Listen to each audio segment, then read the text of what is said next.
Kumpiyansa ang DOJ na gaya ng unang desisyon ay kakatigan ng Court of Appeals sa Timor-Leste ang extradition o ang pagpapauwi kay dating Congressman Arnie Teves sa Pilipinas. Kahit pa may panibagong pagdinig ang korte para dito. Si Margaret Gonzalez magbabalita. Nilinaw ng Department of Justice o DOJ na kinatigan ng Timor-Leste Court ang extradition o pagpapauwi kay dating Congressman Arnie Teves sa Pilipinas. Ito'y matapos sabihin ng kampo ni Teves na ipinawalang bisa ng korte ang extradition laban sa dating kongresista.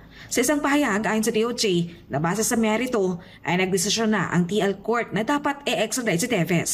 Pero ang kampo daw nito matapos hindi pumabor sa kanila ang hatol ng Court of Appeals ay nagkaroon ng procedural objections sa pamamagitan ng pagkusyon sa bilang ng hukom na kasama sa extradition proceedings.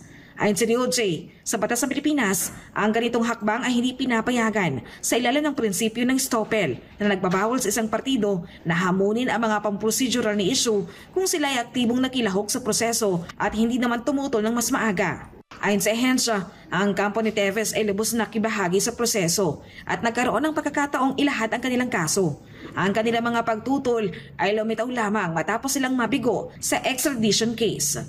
Ayon sa DOJ, mayroong panibagong pagdinig ang CA pero sa kabila nito ay tiwalang ehensya na gaya ng naunang desisyon ay kakatigan sila ng korte dahil may sapat na merito o dahilan daw para mapauwi si Teves at mapaharap sa patong-patong na kaso nito dahil sa pagpatay kay Negros Oriental Governor Roel de Camo.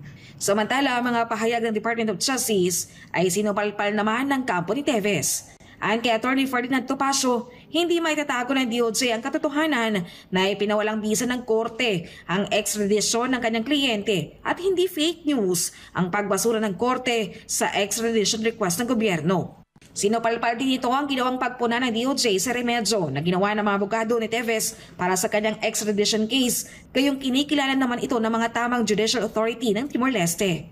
Sa ad ni Topacio, ang pahayag ng DOJ ay hindi katanggap-tanggap dahil ito ay pag-atake sa sistemang hudikatura ng TL. Hirit pa nito na dapat itigil na ng DOJ ang pagbibigay ng mga palusot sa kanilang pagkatalo at iwasan ang pagiging source ng mga maling pahayag. Para sa Diyos at Pilipinas Kumahal, Margaret Gonzalez, SMNI News.